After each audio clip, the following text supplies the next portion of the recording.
कि पहले 4 जून 2017 को विधायक कुलदीप सिंह सेंगर ने मेरे साथ दुष्कर्म किया। क्योंकि जो ये कहानी इन्होंने बनाई है ये मेरे मुकदमे की तो कहानी है नहीं।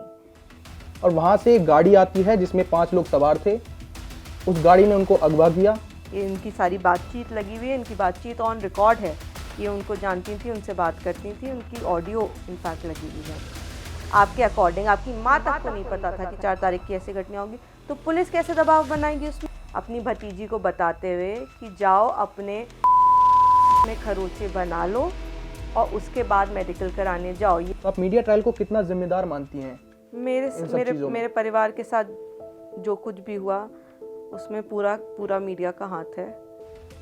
तो ऐसा कौन सा सबसे बड़ा तथ्य है जो अब तक देश के सामने नहीं आया?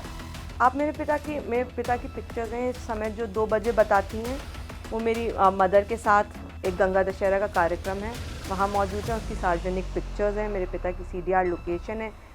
प्रियंका गांधी जी ने आके टिकट दिया था, साथ में रोड शो किया है इन्होंने, पूरे उन्नाव में घूम घूम के प्रचार किया है। अगर इनकी पहचान और कुछ ये उजागर करने की बात करती है, अगर कोई भी ये करता है तो वो कांग्रेस पार्टी उसकी जिम्मेदार है, क्योंकि कांग्रेस पॉलिटिकल साजिश है। बिल्कुल पॉलिटिकल है। तो आप ये किस आधार पर कहेंगी कि मेरे पिता निर्दोष हैं?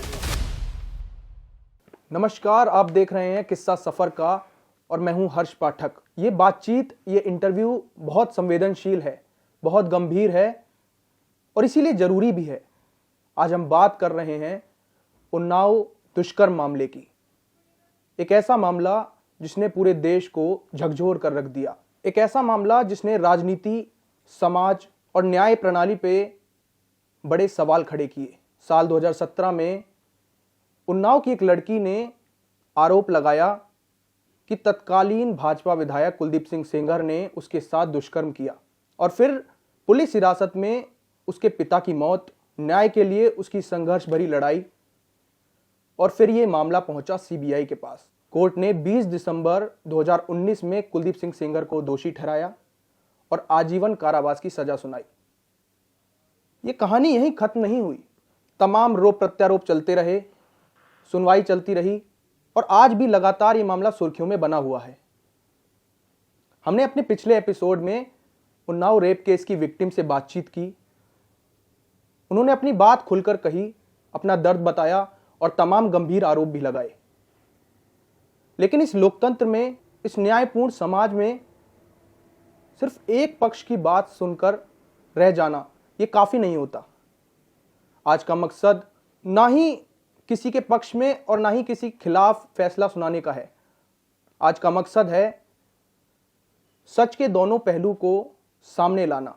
इसी के लिए हमारे सामने इस वक्त मौजूद हैं विधायक कुलदीप सिंह सेंगर की बेटी ऐश्वर्या सेंगर, जिनसे हम बात करेंगे और जानेंगे कि वो इस पूरे मामले को किस नजर से देखती हैं, उनका क्या पक्ष है, परिवार का क्या कहना है और जो तमाम आरोप विक्टिम ने लगाए उन पर इनकी क्या राय है।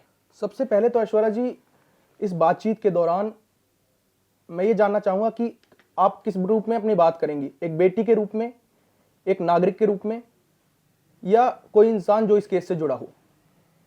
मैं बहुत ही रिस्पॉन्सिबिलिटी के साथ कहना चाहती हूँ कि इस इंटरव्यू के माध्यम से मैं पहले तो बहुत आपकी शुक्रगुजार हूँ कि आपने ये ज़रूरी समझा कि अगर एक पक्ष दिखाया गया है तो दूसरा पक्ष दिखाया जाना ज़रूरी है, जो कि शायद आज तक इग्नोर होता रहा है, जिसके बारे में किसी को नहीं पता है। और इस इंटरव्यू के दौरान जो भी मैं आपसे बोलूँगी वो, मैं उनकी बेटी तो हूँ ही और एक बहुत मुझे गर्व है कि वो मेरे पिता हैं, लेकिन साथ ही साथ मैं एक महिला, एक समाज के नागरिक के रूप में भी आपसे बात करूँगी ये, क्योंकि अगर आप भी एक ऐसे नागरिक हैं जो बिलीव करते हैं कि किसी पे कोई आरोप लगा है लेकिन उसकी पूरी सच्चाई जानना बहुत ही ज़रूरी है और किसी भी इंसान को उस चीज़ की सज़ा नहीं मिलनी चाहिए जो कि उसने नहीं की, चाहे आप उस इंसान के बारे में कुछ भी सोचते हो। अक्सर लोग राजनीति और किसी MLA के बारे में सोचते हैं तो अपनी कुछ ऑलरेडी प्री कंसीव नोशंस बना लेते हैं, लेकिन अगर आप उनमें से नहीं हैं, आप बिलीव करते हैं कि जिस इंसान ने जो काम नहीं किया उसकी सज़ा उसको नहीं मिलनी चाहिए, आप इस बात में अपना बिलीफ रखते हैं, तो आपको ज़रूर मेरी बात सुननी चाहिए। बिकॉज़ मैं जो भी आपसे पूरे इंटरव्यू में कहूँगी वो प्रूफ के साथ कहूँगी। मैं आपसे ऐसी कोई भी बात नहीं करूँगी जो सिर्फ कहीं भावनाओं या संवेदनाओं को अट्रैक्ट करने के लिए हो। मैं आपसे ऐसी कोई भी बात नहीं करना चाहती। मैं बस चाहती हूँ जो हमारे केस के तथ्य हैं वो लोगों के सामने। जी बिल्कुल, आपकी पूरी बात सुनी जाएगी। सबसे पहला मेरा सवाल, जैसे हमने विक्टिम से बात की तो उन्होंने जो अपना किस्सा बताया, अपनी कहानी बताई कि उस दिन क्या हुआ था, वो मैं आपके साथ एक बार साझा करना चाहूँगा। फिर आप उस पर क्या राय रखती हैं वो हमें बताइएगा। विक्टिम ने, जब हमने उनसे बातचीत की तो उन्होंने ये बोला कि पहले 4 जून 2017 को विधायक कुलदीप सिंह सेंगर ने मेरे साथ दुष्कर्म किया, गलत काम किया। उसके बाद मैं घर आ गई, मुझे कुछ ना बताने को कहा। उसके बाद उसके कुछ दिनों बाद उन्होंने एक ऐसी कहानी बताई जिसमें उनके घर का नल खराब हो गया था और वो पानी भरने अपने घर से कुछ दूरी पे गई थी और वहां से एक गाड़ी आती है जिसमें 5 लोग सवार थे। उस गाड़ी ने उनको अगवा किया। थोड़ी दूर पे जाके वो गाड़ी में से 5 में से 2 लोग उतर जाते हैं और 3 लोग उनको लेकर कानपुर जाते हैं, वहां उनके साथ गलत काम करते हैं और उसके बाद उनको औरैया से बरामद किया जाता है। किस तरीके से देखती हैं आप इस चीज़ को? मैं बहुत ही शुक्रगुजार हूँ कि आप पहले उनसे बात करके आए हैं, क्योंकि जो ये कहानी इन्होंने बनाई है ये मेरे मुकदमे की तो कहानी है नहीं। मेरे मुकदमे में इन्होंने जो कहानी बताई है उसमें इन्होंने ये बताया है कि ये 4 जून को पहली बार मेरे पिता से मिली थी और 4 जून को ये आखिरी बार मेरे पिता से मिली थी। नौकरी का झांसा देके उन्हें शशि सिंह जी, एक क्या कहते हैं, हमारे गांव की ही हैं, वो लेके आई थी। जो ये दूसरी घटना बताती हैं इसमें मेरे पिता, अब मैं बताती हूँ इन्होंने इसमें ओरिजिनल बयान क्या दिया है। एक 11 जून की घटना है जिसका ये जिक्र कर रही हैं। इसमें ये जाती हैं एक नरेश तिवारी नाम के शख्स के साथ, यहाँ से जाती हैं। उसके बाद जब इनकी मदर कंप्लेन करती हैं 20 तारीख को, तो इन्हें पुलिस बरामद करके लाती है। उसके बाद ये स्वयं पुलिस को अपना बयान देती हैं। उसमें कहती हैं शशि सिंह ने और उनकी बेटी ने मुझे बुलाया था फ़ोन करके, और उसके बाद उनके बेटे, शशि सिंह जी के बेटे हैं शुभम सिंह और नरेश तिवारी ने मेरे साथ ऐसा ऐसा किया। सिर्फ इतना ये बयान है इनका। फ़ोन करके बुलाया, नौकरी की बात हुई थी कानपुर में और ऐसा ऐसा किया। तो ये जो नल की कहानी और ये जो कहानी बता रही है ये इनका इम्प्रूवमेंट है, ये अभी इम्प्रूव करना चाह रही हूँ। ये क्यों इम्प्रूव करना चाह रही ये भी मैं आपको बताऊँगी। ये इन 2 लड़कों के ऊपर और उनकी माँ और बहन के ऊपर, उन्होंने ये भी कहा ये दोनों जो आदमी थे ये कुलदीप सिंह सेंगर के आदमी हैं। ऐसा कहीं ना मुकदमे में लिखा है ना इन्होंने पहले कभी कहा। भाई मैं बताई, नरेश जी को ये पहले से जानती थी, ये इनकी सारी बातचीत लगी हुई है, इनकी बातचीत ऑन रिकॉर्ड है कि ये उनको जानती थी, उनसे बात करती थी, उनकी ऑडियो इनफैक्ट लगी हुई है। ये जो कहानी इन्होंने नल वाली बता दी, ये तो इन्होंने अपनी बयान में कहीं कही ही नहीं है। सिर्फ पुलिस के बयान में नहीं, उसके बाद ये 22 तारीख को 164 का, जो कि जुडिशियल मजिस्ट्रेट के सामने बयान होता है, उसमें अपना बयान देती हैं। उसमें भी ये सेम बयान देती हैं कि शशि सिंह जी ने मुझे फ़ोन करके बुलाया था, निधि उनकी बेटी उसमें शामिल थी और ये 2 लड़कों ने मेरे साथ ऐसा ऐसा किया। अभी तक आप पुलिस के सामने बयान दे आई, आप मजिस्ट्रेट के सामने बयान दे आई, और आपने कुलदीप सिंह सेंगर का जिक्र कहीं भी नहीं किया हुआ है इस पूरी घटना में। उसके बाद गांव में एक पंचायत बुलाई जाती है जहां इनके चाचा की तरफ से प्रेशर बनाया जाता है कि इनकी शादी शुभम सिंह से करा दी जाए, जो कि शशि सिंह के बेटे हैं। जब ये प्रेशर बनता है, शशि सिंह और उनके पति आर्मी बैकग्राउंड से आते हैं, वो मना कर देते हैं। वो कहते हैं मैं शादी नहीं कराऊंगा, क्योंकि ये चली किसी और के साथ गई थी। मात्र मेरे बेटे के वहाँ पर होने से और नरेश तिवारी से उसकी जान पहचान होने से हम ये शादी नहीं करा देंगे। जिसके बाद ये नाराज़ हो जाते हैं, उनके पूरे घर पे मुकदमा तो लिखाते ही लिखाते हैं। मैं इसके पहले कि ये बोलें कि इन्होंने ऐसे बयान नहीं दिए, ये बयान दर्ज हैं, ये बयान ऑन रिकॉर्ड लगे हुए हैं। ये सारी चीज़ें मैं चाहती हूँ कि आप लोगों तक दिखाएं कि ये कहीं भी मेरे पिता का कोई जिक्र नहीं करती हैं। इनफैक्ट वो उस पूरे परिवार का जिक्र करती हैं, उस पूरे परिवार का नाम लगाती हैं उसमें। उसके बाद इसमें 1 तारीख को चार्जशीट लगती है। 1 तारीख को जब इसमें चार्जशीट लगती है इस मुकदमे में, तब ये देखती हैं कि उसमें शशि सिंह जी और निधि सिंह जो उनकी पुत्री थी उसका नाम नहीं था। अब ये यहाँ से इनकी और हमारी पुरानी पारिवारिक रंजिश कहीं ना कहीं रही है प्रधानी के चुनाव को लेके। अरे प्रधानी का चुनाव कब हुआ था? मैं बताती हूँ। सन 2000 में प्रधानी के चुनाव के वक्त इनके चाचा मेरे चाचा के ऊपर गोली चला के वहाँ से फरार हो गए थे। उस मुकदमे में उनको सज़ा भी है। वो एक हिस्ट्री शीटर है, उन पर 17 से अधिक मुकदमे। इसके पहले कि ये मैंने कई जगह सुना है, इन्होंने कहा है कि कुलदीप सेंगर ने ये मुकदमे लगवाए, ये मुकदमे तब के हैं जब मैं पैदा नहीं हुई थी, उसके पहले से उनके ऊपर मुकदमे हैं। गैंगस्टर एक्ट लगा हुआ है, ट्रेन में लूट लगी हुई है।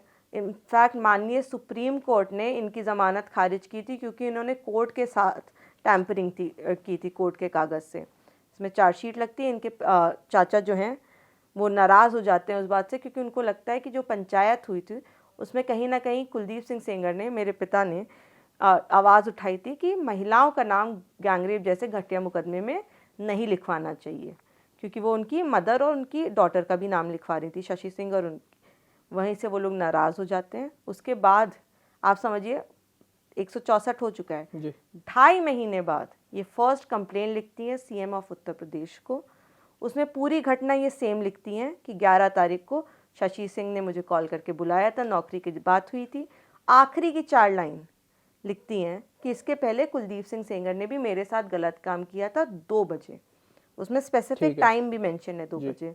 यहाँ सोचने की एक और बात है, अगर कोई इंसान, वही शशि सिंह, तुमको ले जाएंगे आपको 4 बजे और आपके साथ ऐसा ऐसा होगा, और आप कह रहे हो 11 तारीख को उन्हीं शशि सिंह ने फिर से बुलाया आपको नौकरी का झांसा देके, और आप 11 तारीख को फिर से उनके साथ चले जाओगे, तो ये तो वैसे भी अननेचुरल हो जाता है। उसके बाद ये फिर अपना बयान बदलते हैं। ये 173(8) की एक एप्लीकेशन डाली जाती है इनकी माताश्री की तरफ से, जिसमें ये कहती हैं कुलदीप सिंह सेंगर ने हर सैटरडे संडे बुलाते थे, एक एमएमएस बना रखा था। अब आप देखिए फर्स्ट में वो ही नहीं है, पहले बयान में नाम ही नहीं कुलदीप सिंह सेंगर का। जब दूसरे में चार्जशीट लग गई, उसके बाद उसके 17 दिन बाद नाम ऐड होता है फर्स्ट टाइम एक लेटर में, जिसमें समय हो गया 2 बजे। अच्छा, मैं आपको माफ़ी चाहूँगा बीच में रोकने के लिए, पर जो आपने कहा पहले नाम नहीं ऐड किया, तो उनका इस पर कहना है कि पुलिस इनकी पैसा दे के दबाव बना दिया पुलिस पे, और उनका नाम दर्ज नहीं किया। मैं करवाना चाहती थी, इस पर क्या कहेंगे? मैं इसीलिए मैंने ऐड किया। इन्होंने ना ही सिर्फ पुलिस को बयान दिया है, इन्होंने मजिस्ट्रेट के सामने भी बयान दिया है। ऐसे मुकदमों में मजिस्ट्रेट के सामने बयान इसीलिए लिए जाते हैं कि किसी भी पीड़िता पे कोई भी दबाव ना हो कि किसी भी तरह का, इसीलिए उसमें पुलिस की इन्वॉल्वमेंट नहीं है। 161 तो अक्सर मान्य भी नहीं होता 164 कराया जाता है। 164 भी इनका दर्ज हुआ है। और जो ये कोर्ट में टेस्टिमनी देती हैं उसमें ये कहती हैं कि मैंने किसी को बताया ही नहीं था कि मेरे साथ ऐसा ऐसा हुआ है। मैंने पहली बार इस घटना का जिक्र जाके दिल्ली में किया अपने चाचा को, वो भी 30 जून को, जब मैं उनके साथ चली गई हूँ। तो जब आपने किसी को नहीं बताया, आप कहती हैं मैंने यहाँ तक कि अपनी माँ को भी नहीं बताया था कि मेरे साथ ऐसा ऐसा हुआ है, तो पुलिस को कौन बताएगा? आपने खुद कहा ना कि ये घटना जब हो गई, उसके बाद 11 तारीख को मैंने जब मजिस्ट्रेट के सामने जाके बयान लिखाए, सारी चीज़ें कही। अच्छा, तब तक इन्होंने अपने घर पे नहीं बताया था?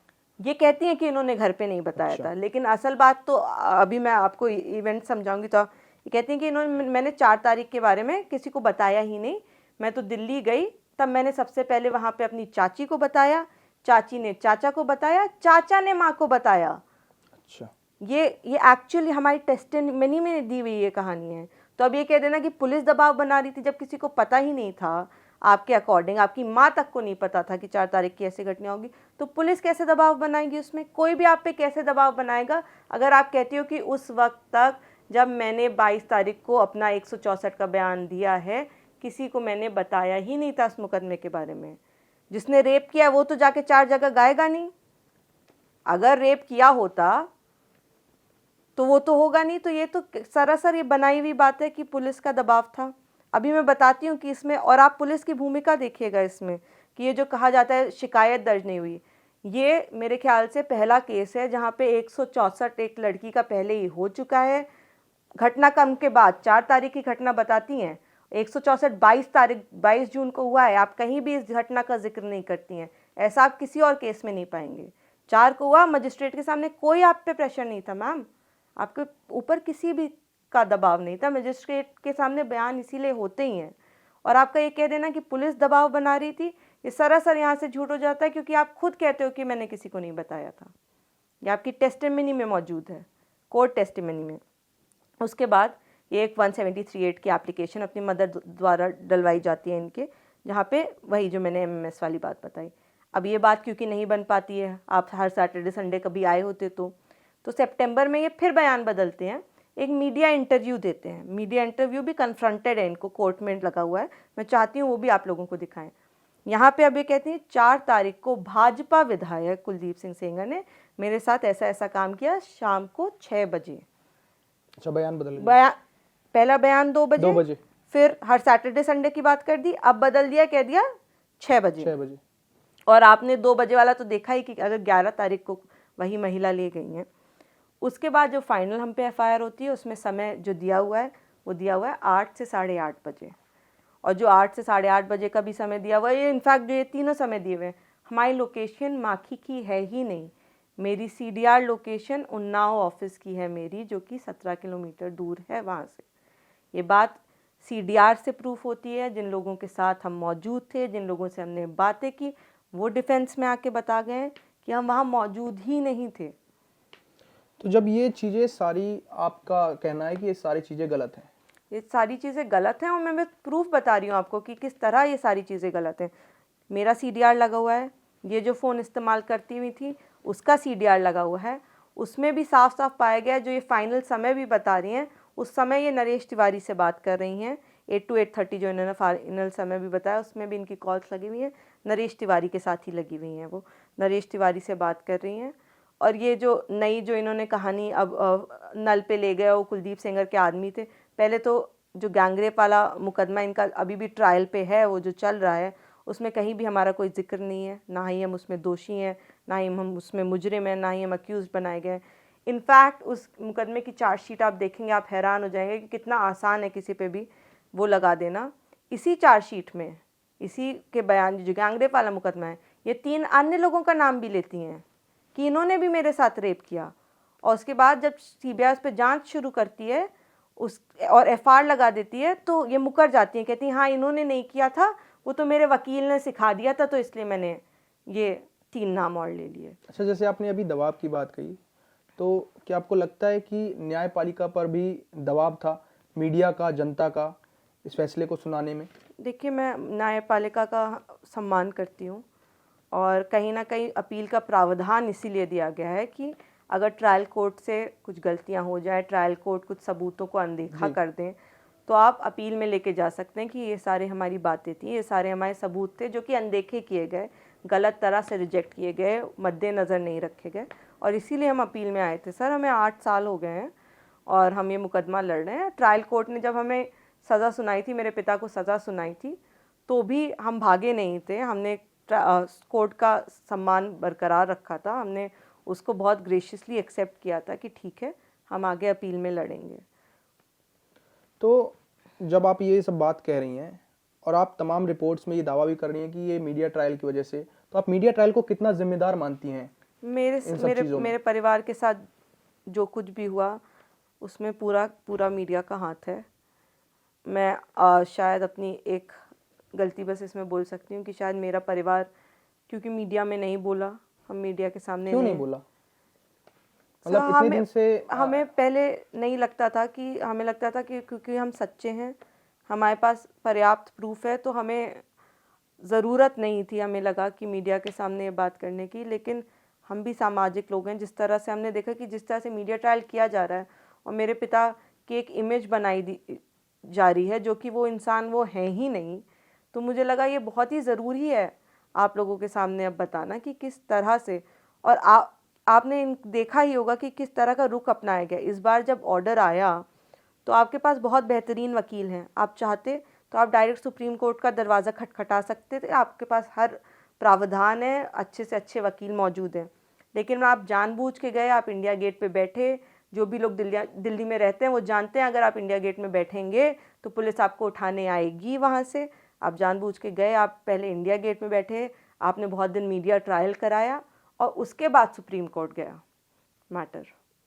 तो हम तो देख रहे हैं ना हमारी आंखों के सामने कि किस तरह से मीडिया ट्रायल कराया जा रहा है, और गलत सलत फैक्ट्स बता के, गलत सलत बातें बता के, गलत कहानियाँ सुना के लोगों को वो किया जा रहा है। जस्ट बिकॉज आपको लगता है कि सामने वाला पक्ष कुछ बोल नहीं रहा है, उसकी बात नहीं आ रही है, तो आपको लगता है कि आप जो बात बोलेंगे वो पत्थर की रखी, आप कागज़ कहाँ ले जाएंगे?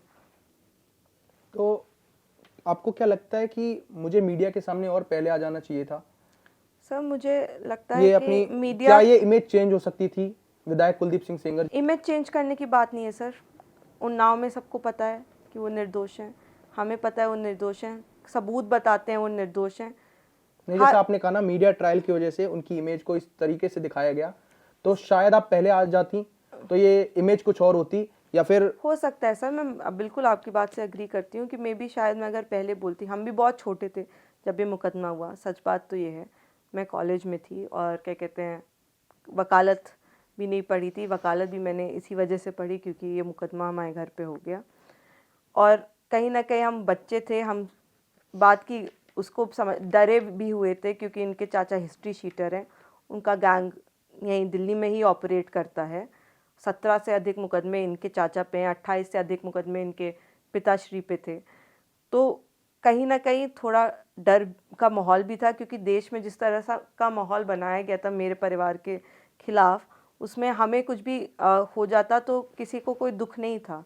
वो तब हम किसी की बेटियां नहीं थे या फिर तब हम महिलाएं नहीं हैं, लेकिन हमारे साथ कुछ भी हो जाता वो लोगों को चलता क्योंकि लोगों ने एक नेगेटिव इमेज हमारे साथ एसोसिएट कर दी थी।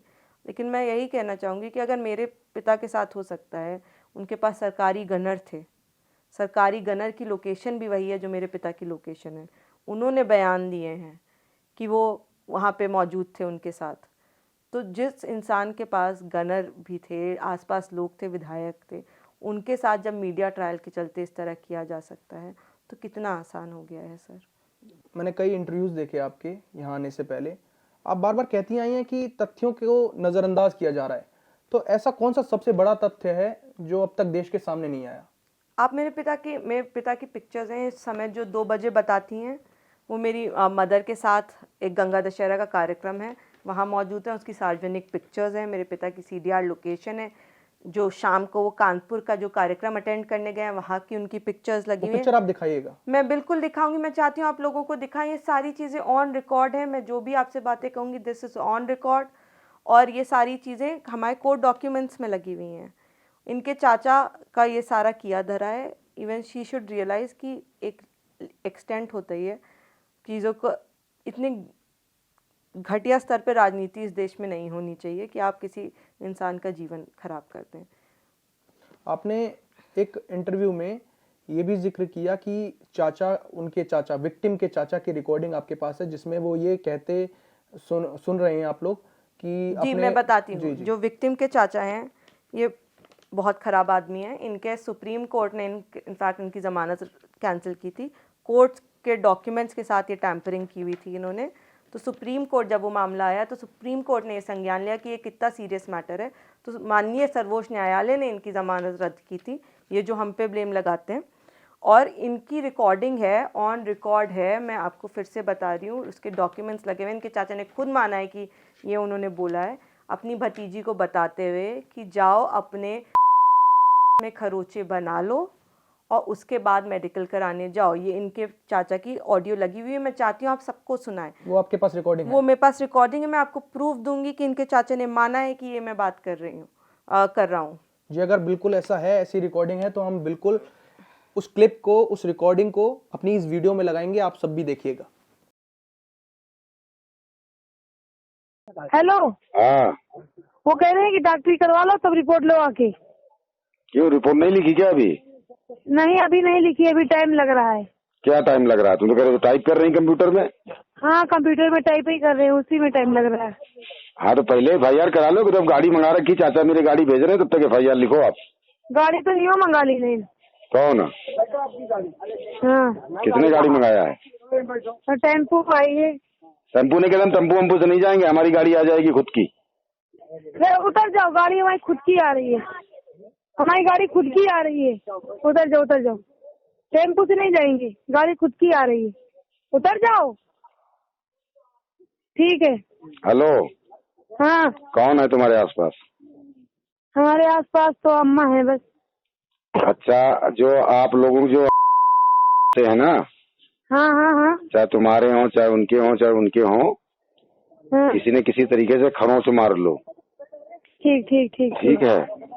हाँ और फिर वहाँ जाना, बिटिया छोटी वाली लड़कियां सब वही बताएंगी, हमारे यहाँ हाथ मारा, हमारे यहाँ हाथ मारा, हमारे यहाँ हाथ हाँ मारा। हाँ ठीक है, ये डॉक्टरी करवानी है। हाँ तो हाँ यही हाँ बयान, एक ही बयान देने हैं सारे लोगों को। ठीक ठीक। ठीक है। हाँ आप इमेजिन करिए हम सब कितने, और मैं बताती हूँ कोर्ट ने उसको क्या कह के नकार दिया। कोर्ट ने कह के नकार दिया कि आदमी परेशान था तो क्या करता। हम और आप भी आम लोग हैं, अगर हम परेशान होंगे कल को किसी भी बात से तो क्या हम अपने घर की बच्चियों से कहेंगे कि जाओ अपने बच्चे बना लो? बिल्कुल। कोई सामान्य इंसान जो आपराधिक नहीं है वो ऐसी बातें नहीं कर सकता। अच्छा, आप उन महिलाओं को क्या कहना चाहेंगी जो पीड़िता की बात पर पूरा भरोसा कर रही हैं? देखिए, मैं खुद भी एक महिला हूँ। अगर इतनी दर्दनाक कहानी किसी भी महिला को सुनाई जाएगी, मुझको ही अगर सुनाई गई होती तो मैं शायद, जिस तरह आप लोग गालियाँ दे रहे हैं, जिस तरह के आप लोग बर्ताव कर रहे हैं, शायद मैं भी वैसा ही कर रही होती। लेकिन इसीलिए बहुत ज़रूरी है कि दूसरा भी पक्ष है। अगर आप उन महिलाओं में से हैं जो कि बिलीव करती हैं कि किसी के साथ जो जुर्म नहीं हुआ, जो काम नहीं हुआ, उसकी वजह से सज़ा नहीं मिलनी चाहिए, दूसरे पक्ष को सुना जाना चाहिए, कुछ अनफेयर नहीं होना चाहिए, आप अगर उनमें से हैं तो आप बेशक इस इंटरव्यू को देखें, ये सारी बातें समझें, क्योंकि हम भी महिलाएं हैं। हम भी समझते हैं कि आम जिंदगी में भी महिलाओं को बहुत सारी प्रॉब्लम्स का फेस करना पड़ता है। हम भी बाहर रहे, दिल्ली में रहे हैं, कॉलेज में रहे हैं, हमें पता है कि कितना मुश्किल है महिलाओं के लिए। लेकिन इस तरह के जो मुकदमे बनाए जाते हैं, जो राजनीतिक चीज़ें की जाती हैं, ये किस तरह तक जस्टिफाइड है? क्योंकि जो जेन्युइन विक्टिम्स हैं वो कितना सफ़र करेंगे इसकी वजह से। मतलब ये समझने की बात है कि जो एक्चुअल जेन्युइन विक्टिम्स हैं उनके साथ, उनकी बात पे लोग नहीं विश्वास करेंगे अगर इस तरह के मुकदमे आते रहे तो। अच्छा, पीड़िता का भी ये कहना है कि उनके पिता की मौत और फिर उनको ये मेंटली टॉर्चर किया जा रहा है, ये सब उनको तोड़ने की कोशिश की जा रही है। कैसे मेंटली टॉर्चर किया जा रहा है? कि आपके समर्थक हैं वो लगातार ये कैंपेन चला रहे हैं, ये कैंपेन टाइप चला रहे हैं कि उनका नार्को टेस्ट कराया जाए, और वो सारे आरोप हैं वो जो झूठे हैं, और उनको लगातार मानसिक दबाव बनाया जा रहा है। इसके बारे में आपकी किसी क्या भी तरह प्रतिक्रिया का है? कोई भी मानसिक दबाव नहीं बनाया जा रहा है किसी के भी ऊपर। अगर कुछ तथ्य हैं, आप भी आज तक आपने जिसको चाहा आपने जेल पहुंचाया, सिर्फ मुझे नहीं, आप मेरे मुकदमे में जो शशि सिंह जी थी, जो कि 3 साल जेल काटने के बाद, वो भी महिला थी, 3 साल जेल काटने के बाद वो बरी हुई। हाई कोर्ट ने उन्हें, आप समझिए ना हमारा मुकदमा क्या बनाया गया। हमारा मुकदमा बनाया गया कि शशि सिंह जी लेके आई और मेरे पिता ने ऐसा ऐसा काम किया। शशि सिंह जी बरी हो चुकी हैं उस मुकदमे से, 3 साल, लेकिन वो जेल रही हैं। सीतापुर जेल का? जी, वो दिल्ली में तिहाड़ भी रही हैं वो आके। अच्छा। जेल रही हैं। उनके, वो महिला नहीं थी। जिन पुलिस वालों को आपने फंसाया है दूसरे मुकदमे में, उनका परिवार नहीं है, उनके घर में बच्चियां नहीं हैं। जो बेचारे यंग किन पुलिस वालों को फंसाया है, एक बार वो बताना चाहेंगे, थोड़ा क्लैरिफाई जो ये करना चाहेंगे? कस्टोडियल डेथ अच्छा, वाला वो हाँ, है, हाँ, उसमें हाँ। पुलिस वालों को भी इन्होंने उनका नाम लिखवाया है। जो बेचारे गांव के लड़के थे, बहुत ही यंग, 22 इयर्स, 23 इयर्स, उनके नाम आपने लिखवाए हैं। उनका परिवार नहीं है, बेचारे मनरेगा में वो काम करते थे। आपने कितनी ज़िंदगियां बर्बाद की हैं।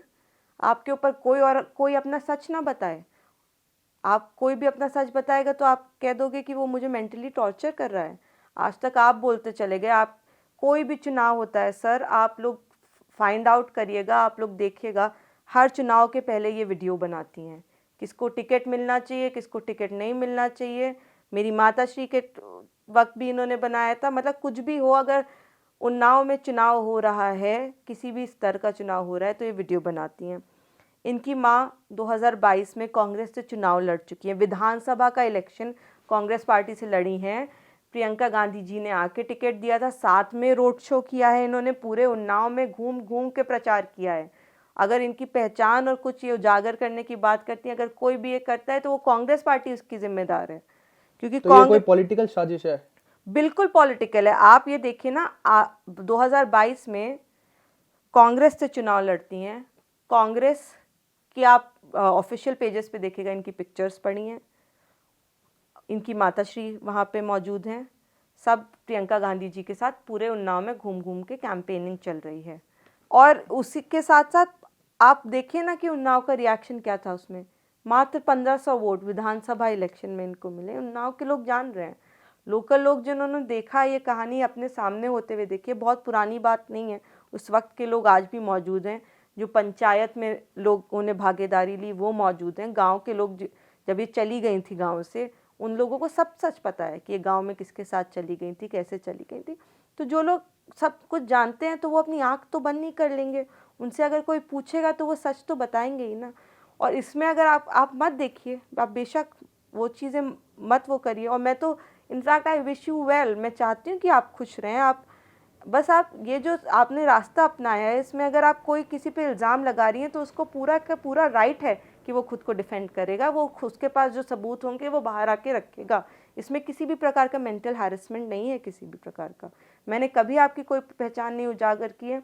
इनफैक्ट आपने मेरी निजी ज़िंदगी पे बहुत सारी टिप्पणियाँ की हैं, इंटरव्यूज़ हैं टू दैट इफ़ेक्ट, लेकिन मैंने कभी भी ना आपकी बारे में कोई बात की और ना ही मैं कोई बात आपके बारे में करना चाहूँगी इस तरह की। अच्छा, इनकी उम्र को लेकर जो आप आरोप लगाती हैं कि इनकी ये नाबालिग नहीं थी, ये बालिग थी, जी, मैं पहले तो उसका बता क्या दूं आप कि ये मेरे कहने का, जो आप लोगों को बताने का मतलब ये कतई नहीं है कि अगर कोई बालिग होगा तो उसके साथ गलत काम हो सकता है। ये हम इसलिए बताते हैं क्योंकि जो मेरे पिता को कन्विक्शन हुई है इसके मुकदमे में, वो सिर्फ इनकी टेस्टिमनी पे हुई है। पॉक्सो, जिसमें मतलब अगर कोई बच्चा नाबालिग है, उसमें ये नियम है कि अगर कोई और सबूत नहीं भी है, जैसे कि इस केस में है, और विक्टिम की सिर्फ बयान पे आपको सज़ा कर दी जा सकती है। इसीलिए जानबूझ के हम पे पॉक्सो का मुकदमा बनाया गया। जो एज सर्टिफिकेट इन्होंने पॉक्सो का मुकदमा हम पे बनाने के लिए लगाया, वो नकली पाया गया।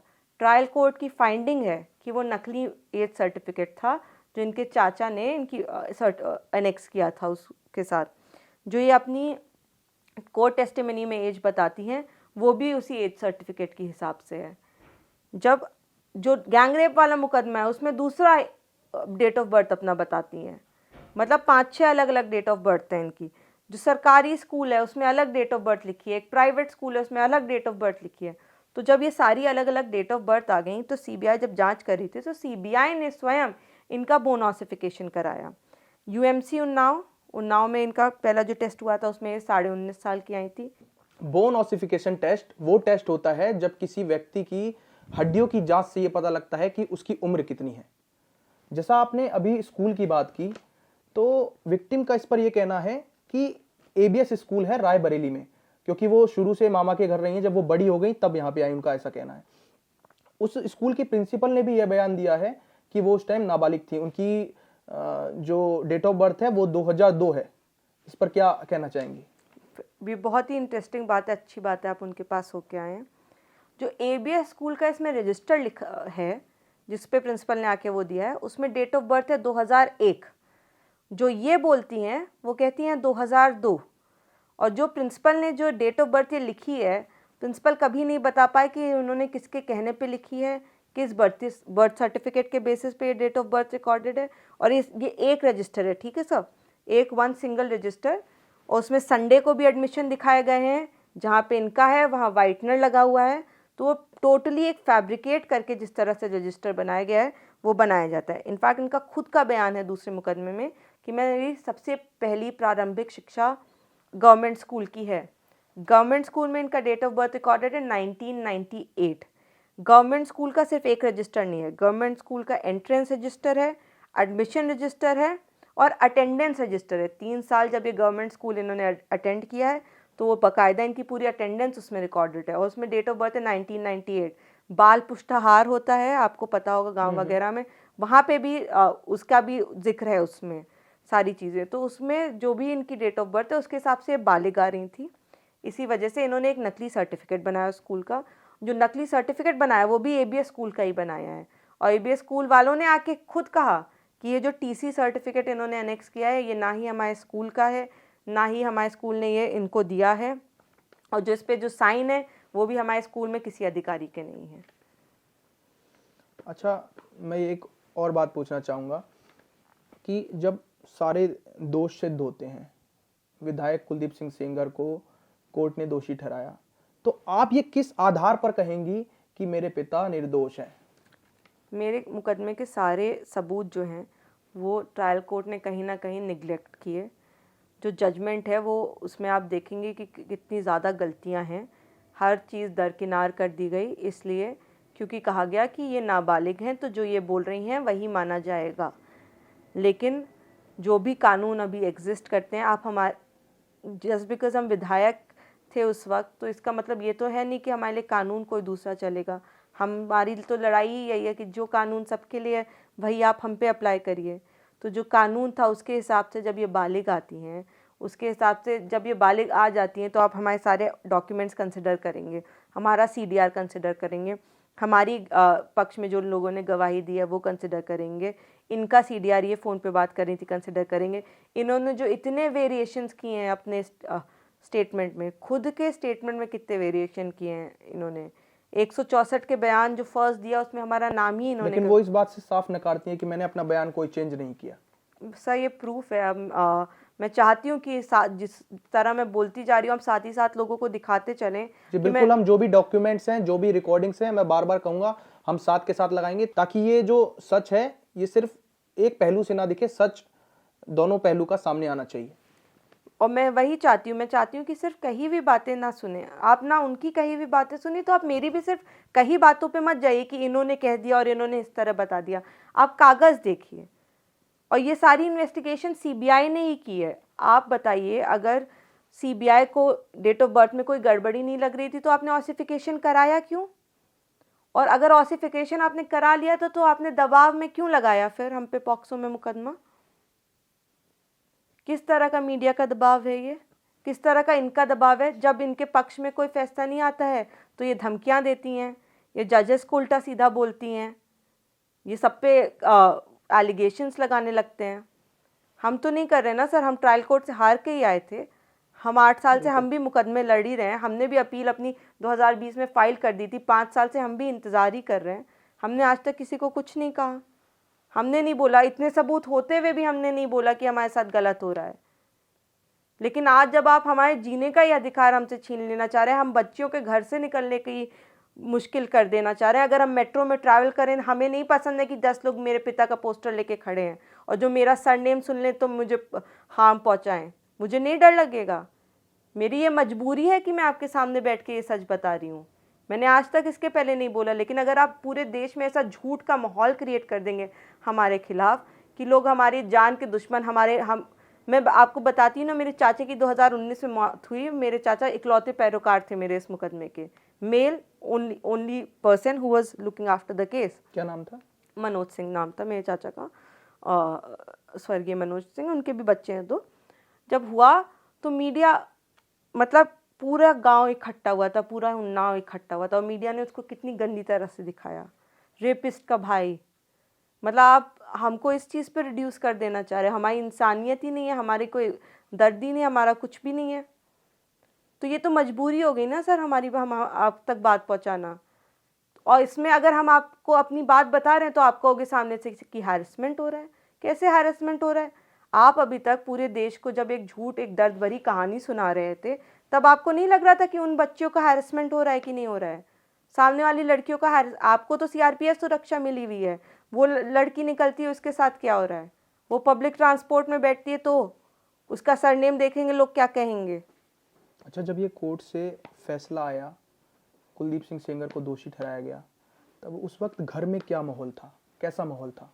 सर पहले तो मैं बताना चाहती हूँ, मैं फादर और मदर दोनों ही बहुत भगवान में विश्वास रखते हैं। मैं भी बहुत भगवान में विश्वास रखती हूँ। वो दुर्गा सप्तशती लेके अपने हाथ में बैठे हुए थे, और हम कभी जब तक हमारे ये सज़ा नहीं हुई थी हम बॉदर्ड ही नहीं थे। हमें लगता था कि जब गलत किया नहीं है, मेरे पिता हमेशा कहते हैं जब देखा तक नहीं तो किस बात पे सज़ा करेंगे।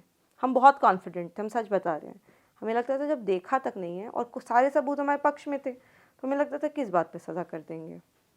भाई लोकेशन हमारी पक्ष में है, फ़ोन पे तुम बात कर रहे हो, बोन ऑसिफिकेशन है आपका, सारी चीज़ें हमारे पक्ष में।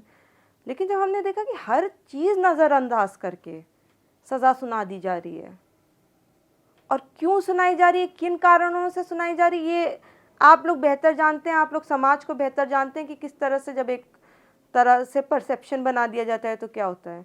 तो कहीं ना कहीं हम डर गए थे उस वक्त, हम बहुत डर गए थे, क्योंकि हमें लगा कि यार अगर सिर्फ मात्र कह देने से सारे साइंटिफिक सब एविडेंस नकार दिए जा रहे हैं तो हम क्या करेंगे। लेकिन फिर हमने खुद को समझाया, हमने वकीलों से फिर से कंसल्ट किया कि कहाँ क्या कमी रह गई, हमारे आर्ग्यूमेंट्स में ऐसा क्या रह गया। और उन्होंने भी हमें कहीं ना कहीं ये बताया, क्योंकि ये सबको पता है, कोई this is an open secret, कि भाई हमारे मुकदमे में कोई कमी नहीं है। ये परसेप्शन जो एक तरह से माहौल जो हमारे विरुद्ध बनाया गया कि ये 4 बार के विधायक हैं, ये हैं, ये वो हैं। मैं आपको बता दूं, मेरे पिता पे तो एक मुकदमा नहीं था 2018 में, जिसके पहले इन्होंने लगाया, मेरे पिता पे एक मुकदमा नहीं था। वो बेदाग छवि के नेता थे।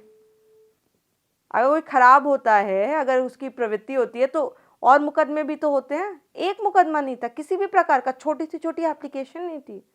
8 साल हो गया। अगर गांव के लोग रो रहे हैं, अगर गांव के लोग अभी भी सच बता रहे हैं, तो वो डर से नहीं है सर, हम किसी पद पे नहीं बैठे हैं, वो प्यार से ही हो सकता है।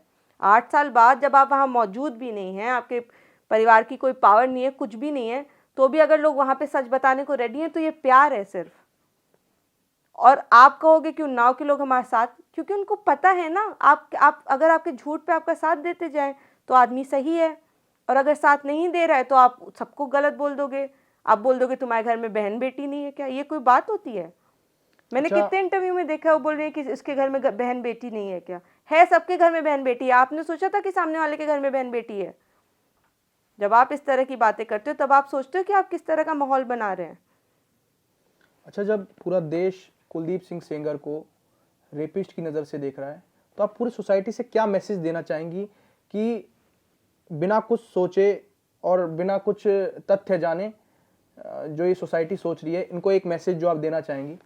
मैं आप लोगों से हाथ जोड़ के विनती करती हूँ, अगर आप में इतनी संवेदना बची है कि किसी इंसान के साथ आपकी कोई भी पॉलिटिकल लीनिंग हो, कोई भी इंक्लिनेशन हो, अगर आप मेरे पिता को इस बात की सज़ा सुनाना चाहते हैं कि वो भाजपा से विधायक थे, तो बात अलग है। लेकिन अगर आप इस मुकदमे की बात करें, इस इल्ज़ाम की बात करें, तो आप प्लीज़ ये सबूत देखिए। मेरे पिता ने ऐसा कुछ भी नहीं किया है, और मैं चाहती हूँ ये सबूत देखने के बाद आप डिसाइड करिए कि क्या है क्या नहीं है। महज किसी के कह देने से, मात्र किसी के आरोप लगा देने से, आप सब को याद होगा 2019 में भी कैसा माहौल बनाया गया था, आज भी वही किया गया है जब हमें हाई कोर्ट से एक ऑर्डर मिला था। तो मैं बस आप लोगों से, मैं कोई वो नहीं है, मैं बस इतना चाहती हूँ कि हमें फेयर तरह से मुकदमा लड़ लेने दें। हम बस चाहते हैं किसी भी प्रेशर, किसी भी परसेप्शन के बिना पे नहीं, हम ये मुकदमा मेरिट्स पे लड़ें, मेरिट्स पे जीतें, और फिर मेरिट्स के आधार पे जो कुछ भी हो हमें मंजूर है। लेकिन ये जो बिना मेरिट को जाने, बिना मुकदमे को जाने जो लोग हमें गालियां दे रहे हैं, जिन लोगों ने मन में एक धारणा बना ली है, वो बहुत ही गलत है। एक आखिरी सवाल मेरा, अगर पीड़िता इस इंटरव्यू को देख रही हूँ, तो आप उनसे सीधा क्या कहना चाहेंगी? मैं उनको कुछ नहीं कहना चाहूँगी। मैं कहना चाहूँगी भगवान आपको भी सद्बुद्धि दें, आपको अच्छी हेल्थ दें, और आप हमेशा खुश रहें। लेकिन खासकर आप एक बयान पे टिकें और आप समझें कि आप किसी परिवार के साथ क्या कर रहे हैं। बस आज हमने कोई फैसला नहीं सुनाया, क्योंकि फैसला सुनाना हमारा काम नहीं है। आज हमने सुना एक बेटी की आवाज़, जो सोसाइटी को ये मैसेज देना चाह रही है कि बिना तथ्यों को जाने उसके पिता को रेपिस्ट ना कहा जाए, इस बात की गुहार लगा रही है। बाकी फैसला आप सबके सामने है, हमने दोनों पक्षों को आपके सामने रखा। आप अपनी राय हमें कमेंट बॉक्स में बता सकते हैं। धन्यवाद।